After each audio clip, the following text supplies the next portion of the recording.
Let's do some gaming news, which I haven't done in a while. So Assassin's Creed Origins. The fuck was that outside? It sounded like an explosion. Oh fuck, the North Koreans are here. That's the end of my YouTube channel. Good night, everybody. Mwah. All jokes aside, Assassin's Creed Origins has officially launched their PC requirements, and they don't look too intensive. Now, a lot of people have speculation towards this, so let's break it down. Not really much to break down, I should say. You know, the usual OS, Windows 7 up to 10. Processors, i5-2400S at 2.5 gigahertz, or the equivalent of an FX 6350 at 3.9 gigahertz, or equivalent. NVIDIA GeForce 660 for the minimum requirements, and an AMD R9 270, 2GB cards, preferably. System RAM at least 6 gigabytes for the resolution of 720p, lowest settings. Recommended configuration, Windows 7 up to Windows 10.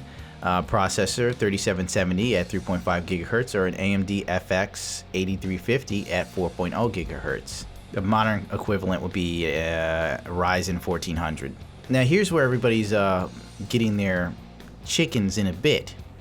Supposedly, Ubisoft says a GTX 760 or an R9 280X, 3 gigabytes of RAM, most likely 4, is what those models would have. I would go for a 4 gigabyte model. I don't know if they do a 3 gigabyte on the 280X though. I'm pretty sure it's just a 4. 8 gigabytes of system RAM for 1080p on high settings. Everyone thinks that Ubisoft has somehow made the AMD spectrum of graphics cards shittier, you know, like they haven't optimized well for AMD. That's the overall consensus. It must be some sort of misprint because a GTX 760 is not an equivalent of a 280X. 280X is probably around what, a 770 or a 780. So this could be a misprint on the part of Ubisoft. So there's no real major need for a conspiracy. Frankly, it doesn't really surprise me. The modern consoles aren't that powerful, so why not these specs? But what the fuck do I know, you know what I'm saying? I was going to move on to something else, but since I'm on the subject of Ubisoft, Ubisoft is fighting back against Vivendi by buying up 4 million shares of their own stock. For those who've paid somewhat of attention to the gaming world knows that Ubisoft is usually on the edge of a hostile takeover at every step of the fucking way, and Vivendi seems to be the ones gearing to take them over. The question is, would Ubisoft be any shittier, or would it actually benefit from this? That's to be seen, as we don't really know, or at least I don't. Ubisoft claims that the freedom they have gives them the ability to try new IPs, but really, what have they done new lately? Recently, Ubisoft has been vying with Vivendi in the boardroom. The fact that Vivendi has been abstaining from any votes, including recent votes which resulted in the failure of a compensation plan that would give shares to employees of the company. This also mimics last year, where the abstention of Vivendi also led to the same result. This has been used to reinforce claims that Ubisoft under Vivendi would be a bad thing for all involved, using the argument that a mediocre conglomerate like Vivendi can't think long-term. The argument was that Extraordinary Revolution 31, which would allow Ubisoft to give free shares to employees, would be essential in attracting and retaining industry talent. In all honesty, I don't know. In the sense of Ubisoft has been kind of a big stinker in the past couple years. Let's be all honest with one another. How many Ubisoft games can we think of that have come out at launch, kinda half-baked, and then Ubisoft waits a year or more to get the game back on track? Everyone knows Rainbow Six is now a success story. It's better than ever for all those involved and who are truly interested in Rainbow Six. But on the other hand, how many times can they do this? How many times do you have to wait for a game to come out and then wait for the finished product a year or more later, before you kind of get tired and lose faith in Ubisoft? I know I have. A developer friend of mine was talking to me about this because he was talking to someone who develops for Ubisoft, and they were convinced they're going to play Ghost Wildlands. It's much better now, supposedly. Their words, not mine. And I said to him, typical Ubisoft. Too little, too late. I mean, honestly, I'm not interested in buying a game that I want to play immediately and then there's these glaring flaws and omissions and it's like, oh great, well, I guess I'll wait a while to get back into it. Fuck that, dude. If that's the case, hold the game off for another year or something, Ubisoft, for the love of God. I know they're supposedly trying with the new Assassin's Creed, but I'm sorry, I'm not drinking the Kool-Aid. I don't have my hopes up. But if you do, more power to you. Oh good lord, I just realized there's another Ubisoft story. It's not much of one though. Yeti Microphones is releasing their special edition red Assassin's Creed Origin microphone. I don't even feel like reading this because I'm going to break it to you like this. I believe it comes with Assassin's Creed Origins. That's the big selling point. It's $133. A normal Yeti microphone is now $99. And in all honesty, I think a Yeti blue microphone is about the same as the Snowball in terms of sound. The chassis is just painted a matte red. You could do that yourself. And the little toggles are from a black one. Once again, you could probably just paint them yourself, even though they don't come in that color. That's just a black plastic in that case. So if you're interested in a Yeti microphone and Assassin's Creed, this might be for you. Comes with a little bit of red. Damn, people firing off fireworks, what the fuck? Microsoft's Pinello says, we didn't want to distract developers with VR this year. We learned from the Kinect. As you remember, when the Xbox One was teased at E3 in 2016 because they had the cleanest, best pixels you've ever seen, and VR was a big staple point of it. It was also on the box art. VR was a huge thing with the Xbox One X. In my personal opinion, I think the realization came pretty swiftly that the Xbox One X was not going to power VR experiences the way Microsoft had wanted or intended to happen. I know a lot of people are drinking the Xbox Kool-Aid and don't want to hear me say something like that or get pissed off at me, but the truth of the matter is, I don't think it's got the juice. So they've quietly pulled it back. And if you remember, for weeks and months, people kept speculating and sending Microsoft messages like, hey, what happened to the talk of the VR support for the Xbox Scorpio? Now they've finally come out with a nice little comment to make it seem like the Xbox doesn't have an issue with it. That's just my take from it. Quote, there's still a ton of experimentation in VR that's not designed to be a backhanded statement. There are obviously consumer products moving the problem into the display of your goggles versus the limits of the TV. Was a result of some of the 3D TV challenges. But VR has so much potential. It is a viable consumer product for a certain size of the audience. We learned with the Kinect and the Wii that just translating a typical game experience to VR is not a winning strategy. It's the oddball, VR-specific stuff that makes it sing. It wasn't something we wanted to distract developers with this year. Translation, the Xbox probably can't really make it happen. And could you imagine that? I mean, between you and me, imagine getting the Xbox One X. You plunk down $500, theoretically, but most people are getting the Xbox One X or buying the Xbox One X. They're buying a couple games, so they're going to be spending anywhere from $500 to $1,000. You know, true for the matter. And there's even Xbox bundles that are already damn near $1,000. But PC gaming, it's way too expensive.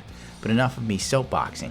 Imagine you got this console, and for some ungodly reason you went out and bought like a Vive, HTC Vive, right? Because I keep confusing Vive and Vine. You get the Vive or you get the Oculus Rift, both of which are around $400 or $500 in themselves. And then you plug it in and try and get it going, and the experience is a little choppy or not what you expected. I could be very genuinely pissed. And on top of that, the VR solutions right now, like Skyrim VR and Fallout VR, I don't know. Nothing too special there. Call me when Skyrim and Fallout VR support mods.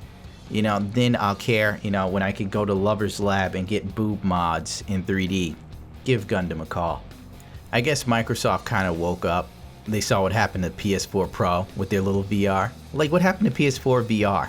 I remember it came out, everybody swore up and down, oh, PS4 VR, it's a great price to performance, it's fantastic, it's amazing. And now nobody talks about it anymore. Probably because the console can't really power it and the games that are available aren't that enthralling. But I bet PSVR is pretty sick with Pornhub's VR. Ooh, I shouldn't have said that. A little news for No Man's Sky, because I know you've been dying for it. The silence is deafening. There's a new save system for No Man's Sky, so whoopee. The developer at Hello Games has overhauled No Man's Sky's save system to try and make it easier to manage save files between game modes. Now you can have up to 5 save slots. You select an empty slot, you'll be taken to a game mode select screen before you start a new game. And there's no limit to how many saves you can have for any particular game mode. You could have 5 saves from the same mode if you like. Any existing saves will map into the 5 save slots. Also, each save slot has 2 subslots, one for auto saves while exiting your ship, dying, purchasing a freighter or claiming a base, and one for manual saving at save points or beacons. So, kind of like every other game. I don't know. I guess I'm used to games that allow me to have a shit ton of saves. Ugh. Let's move on. Fuck you, Gundam! I love No Man's Sky! Basically, the big buzz around is that Star Citizen 3.0 has hit early testing, but basically it's early testing for the most hardcore people who are involved in Star Citizen, the external testers. I don't know who those people are. I know I'm not one of them because I only log on to see what the new content has, and if it's great, I'll probably play for like a few hours, but as of late, nothing has been worthy of banging a gong over. But this could supposedly change everything. This is that 3.0 demo everybody thought was going to happen at the end of 2016. And 2016 came and went. There's no 3.0 demo. People are like, where the fuck is it? People who think that Star Citizen is a scam was saying, haha, get wrecked, scrub. You got ripped off. And the defenders, so on and so forth. They're probably signed to an NDA, but like all NDAs, dude, they always get broken. So here's the broken stuff that's leaked from it. 3 new procedurally generated moons, plus the Delamar asteroid for over 3 million square kilometers of surface to explore with outposts and derelict ships to find. Planetary bodies with rotational motion and dynamic day-night cycles. Breathing, stamina, and heart rate systems with rechargeable oxygen supply and the usual penalties for not keeping your body in the green zone. New interaction inner thought system for interacting with items and people. Ursa Explorer rover for covering some of that ground faster. Flyable Cutlass Black, Nox, Dragonfly, and Prospector.